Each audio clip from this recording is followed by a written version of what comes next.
Welcome to the Deep Dive. Today we're looking into some really unsettling true stories. These are direct accounts from people who found themselves in genuinely disturbing, unexpected situations. We found these narratives online, various sources, and they give us a pretty raw, unfiltered look at those moments where, instinct and quick thinking make all the difference. So our goal in this deep dive is really to unpack these real-life encounters. We'll dig into the details, the surprising turns, and those moments where, your gut screams warning. Hopefully exploring these gives you some valuable insights into personal vigilance, maybe how to handle unexpected danger. Let's start with a really terrifying one, a gas station encounter. Okay, so this first story comes from a woman, and interestingly, her knowing another language actually helped save her. She was driving Philadelphia to Buffalo with her cat. Now this cat, it was a trained animal, usually okay with crowds, but hated cars. It's about 5:30 p.m., but she said it was already pitch black out. Yeah. She stops at a gas station, needs the restroom. Didn't want to leave the cat, so she put it on a leash, brought her into the bathroom with her. She sets the cat on the counter. Then they both hear the doorknob rattle. She, kind of laughs it off, calls out, "Sorry, occupied." But the cat, its tail instantly goes as full as could be. It jumps. She looks over, and the cat climbs onto her shoulder, digs its nails into her hair, and starts grumbling like it does when it wants out. The doorknob rattles again, and this time the cat actually swipes at the door. Yeah, the narrator wasn't laughing anymore at that point. It makes you think, right? When an animal has that kind of reaction, that strong, visceral response, should we just immediately trust it? No questions asked. Well, absolutely. I mean, the cat's reaction here really shows how our own logical minds can sometimes lag behind those primal warning systems. The insight isn't just animal sense danger. It's more that we need to learn to trust those inexplicable feelings, or even just observing an animal's behavior as immediate red flags. Whoa. Override the dismissal. Our rational brain, it's often the last one to the party when a threat is unfolding. Right, and her own gut feeling was about to get a massive confirmation. She then had heard it, a man's voice. But he wasn't speaking English. He was speaking what she described as a cousin of my native language. And the phrase she overheard, chilling, "Should I grab her when she comes out?" Yeah. She mentioned that in her language, the word used was closer to take, not just a casual or grab, more serious. Yeah. Then a second voice replied, "No, the cashier's right there. We can go stand outside. I think her car's the blue one." Meanwhile, the cat is just keeping up this angry grumble. The narrator realizes, oh no, there are no windows in here. And she parked kind of stupidly, away from the lights, because she had a bunch of stuff in the car, didn't want it visible. Luckily, her car wasn't the blue one they mentioned, so she and her cat just sat there, terrified. Felt like forever. Then another sound made them jump and knock on the door, but this time it was the gas station counter guy and a woman who seemed like a regular customer. They told her, "Come out quickly. My girlfriend will lead you through the back to your car. They're standing out by the pumps." So she opens the door. The woman quickly ushers her out the back way. She sees her car maybe 20 feet away. Her first instinct is just sprint. But then she remembers she'd set the car alarm with her key fob. So she unlocks it. The alarm blares. In the panic, her cat digs its claws in so deep she says she still has cuts from it. Throws herself into the driver's seat, hits the locks, and just floors it. Speeds away. And as she's leaving, she glances over and sees one of the guys just casually smoking by the blue car, totally oblivious she'd escaped. Her conclusion, her cat was definitely a good judge of character. Well, absolutely. A lifesaver, really. Okay, so from a pet's warning signals, let's shift gears. Our next story involves a different kind of protector, a big dog. A Doberman, actually. This shows how sometimes the best defense is just, a really intimidating presence. This account is from someone working at a county animal shelter. She mentions the job exposes her to some really disturbing stuff, but she channels it into helping animals. And she had this great perk. She could bring her 95-pound Doberman Zeus to work. Super nice dog, apparently, but yeah, definitely looks intimidating. So a few days before the main incident, two guys come into the front office. She's alone. Her immediate thought, damn, these dudes are high as a kite. One guy asks about community service volunteering. Okay, standard enough. But the other one stays, starts making idle conversation. Asking her name, birthday, favorite color, complimenting her tattoos, asking if she got them for her birthday. Just weird. The probing for personal information. Yeah, exactly. Then, out of the blue, he tells her she's hot and asks for her last name. Her first name was on her work shirt, so she couldn't avoid that, but she lied about her last name. She admits she has nice syndrome, just wanted to avoid confrontation. And that nice syndrome is such a common thing, isn't it? It's that desire to be polite, avoid awkwardness, that predators are so good at exploiting. Realizing your safety is more important than seeming nice is a huge step in personal vigilance. It's okay to be abrupt, to disengage. That's such a vital point. So the guys eventually leave. She goes on break. Maybe 10 minutes later, she gets a text from her coworker. The coworker says, "Hey, those guys came back. They were looking for you. Don't come back to the front." They apparently hung around for another 20 minutes and left. Creepy. Definitely crossing a line there, returning like that. Yeah. So fast forward, end of the day. It's about 8 p.m., dark outside. The shelter's parking lot is small, so staff park on the street, maybe a 5-minute walk. She's walking to her car, about halfway there, when she hears low talking and footsteps behind her. At first she thinks, okay, busy block, whatever. But then the steps speed up right behind her, and a hand touches her shoulder, stops her cold. She drops her binder, spins around, and just freezes. It's the same two guys. And there's the progression. Yeah. From seemingly innocent, if weird, conversation Right. Oh. to targeted harassment, seeking her out again, and now physical contact, a clear violation. This pattern, this escalation is classic. And the way they found her later, Yeah. using Facebook, that's a chilling reminder of how public info can be weaponized. Totally. That escalation is exactly why what she did next was so critical. She asks them, "Do you need something?" And the guy who'd asked about volunteering says, "Just wanted to know why you lied to my brother here about your name. You like one of those stuck-up people who think they're too good?" She's shocked they knew she lied. The other guy pipes up, says he found her on Facebook just by searching her workplace. Wow. Yeah. She quickly makes up a lie about county safety rules, can't give out full names. They seem to buy it, maybe. But while they're talking, she subtly clocks that both of them have decent-sized pocket knives, partly visible. She's small, 5'2", 100 pounds. She knows fighting is not an option. Then they start talking about some party they're going to, telling her she should come. The way the one guy said it, it sounded like an order, not an invite. Her hair stood on end, but she gets an idea. Prays it works, forces a relaxed smile, says, "Yeah, sure, sounds cool," but adds, "I just gotta put these binders in my car first or my boss will kill me." Quick thinking. Using a plausible excuse. Right. They look stoked, totally fall for it, and follow her to her car. It's dark, they can't see inside. She gets to the back door, opens it, and just smiles when she sees Zeus, her Doberman, pop his head up from the trunk area, waking up. Before she can even say anything, his ears go back and he starts growling. Low at first, she hears one of the guys say, "What is that?" And that's all it took. Zeus just lunges towards the door opening, trying to get between her and them. She grabs his collar, lets him out fully, and he just goes nuts. Drool flying, snapping, barking this really scary growl. A true protector. Oh, yeah. The guys immediately back up, yelling at her to put the deranged mutt back in the car. She apologizes, pretends she just needs to grab dog food from the glove box, shuts the back door, quickly opens the front driver's side. Zeus is still focused on them, doesn't want to get in. She holds his collar, slides into the driver's seat first, then pulls him in after her. The second his butt is on the passenger seat, she slams the door, hits the central lock button, and starts the car. Instantly. Now they know she's not going to any party. They start banging on her window.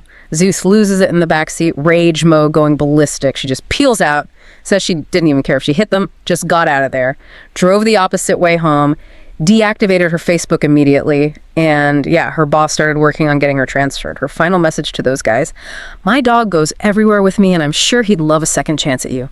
Chillin'. Good for her, and good for Zeus. Yeah. Seriously. Okay, our third story takes us somewhere you'd think is safe. Military barracks. On base. This happened to a soldier early July. Still creeps her out, she said. She lives on base, standard barracks setup. Usually quiet, but this was 4th of July weekend, so common areas were louder. Barracks are these 3-story buildings, 4 of them sharing a big concrete common area with smoke pits, designated smoking areas on either side. Around 10 p.m., she comes back to her building. There's a party at one smoke pit, but she notices someone sitting alone at her building pit, guys wearing blue jeans and a red hoodie hood up, which is weird because it's July in the South. Hot. He's just sitting there, staring down at his lap, no cigarette, no vape, no phone, just sitting. She tries to have a smoke break herself, but he doesn't speak or move the whole time. She gets weirded out, goes back to her room. Now, security in barracks. Each room has 2 soldiers, doors lock automatically when closed. Only residents in HQ have keys. Her room's on the 2nd floor, kind of tucked away around the back, so not much foot traffic. Her roommate works odd hours, and she mentions she sometimes quietly closes the door by holding the knob turned so the latch doesn't click loudly and wake him. He wasn't home this particular night, so it's around 2 a.m. She's getting ready for bed. Hears some shuffling outside, sees the girl who lives next door, clearly drunk, stumbling into her own room.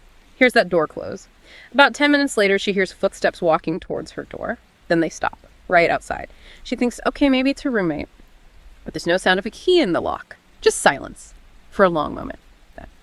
she hears her door slowly creaking open.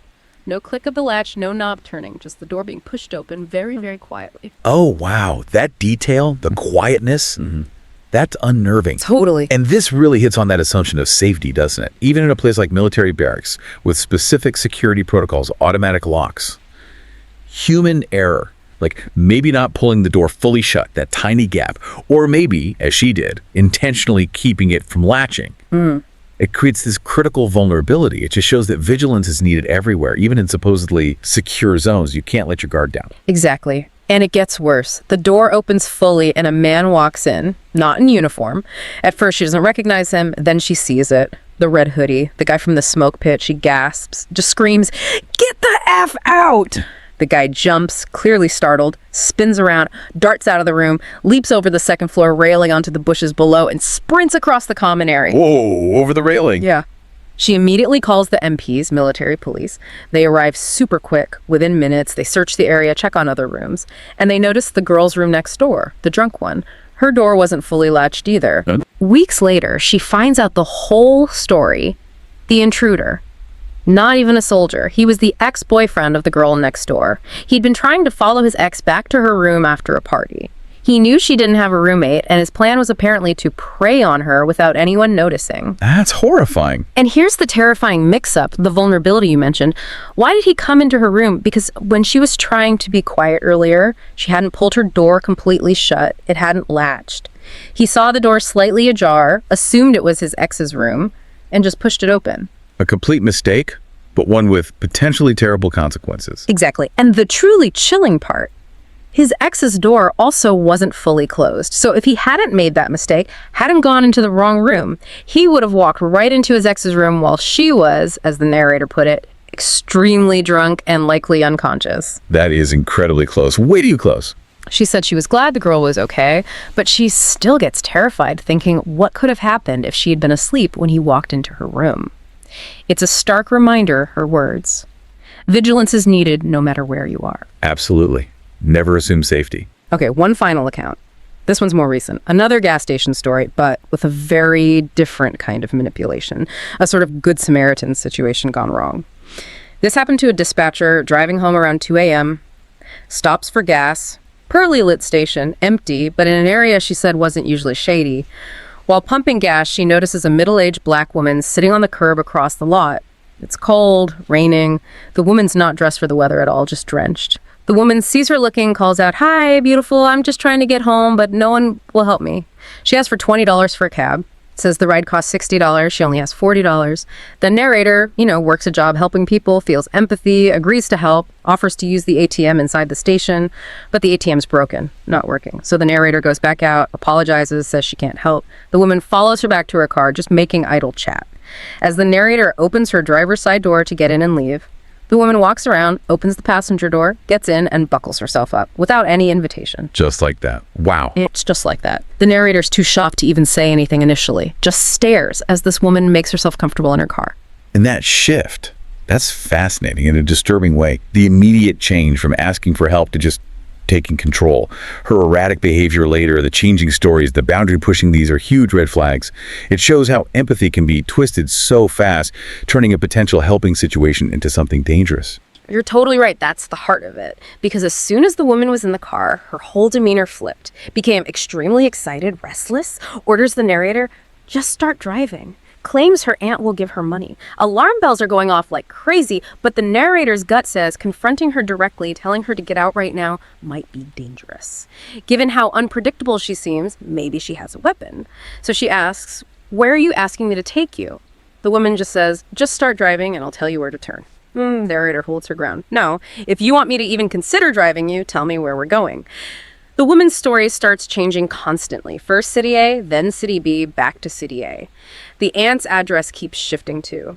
The narrator decides to use her job lies and says she works at the police department, hoping it gives her some leverage, allows her to ask questions without seeming suspicious. This just makes the woman agitated, though. Accuses her of being a snitch. Starts getting really erratic. Narrator's more scared now, but still feels forcing her out is too risky. She tries a gamble. "Okay, look, why don't I drive you to Walmart? See if their ATM works there." Her actual plan: get the woman out of the car voluntarily, then ditch her inside the store. Risky, but Maybe the only option she felt she had. Yeah.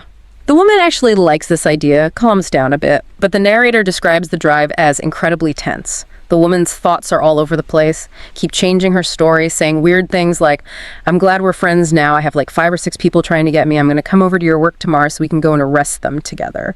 Just bizarre. Very unstable, very unpredictable. Right.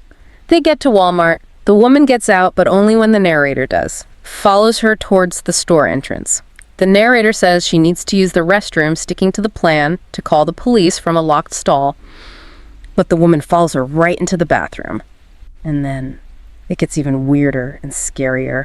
The woman grabs her arm, leans in, and whispers something really vulgar and sexually explicit into her ear. Oh my God. Okay. That's, major escalation. The narrator just forces out a loud no.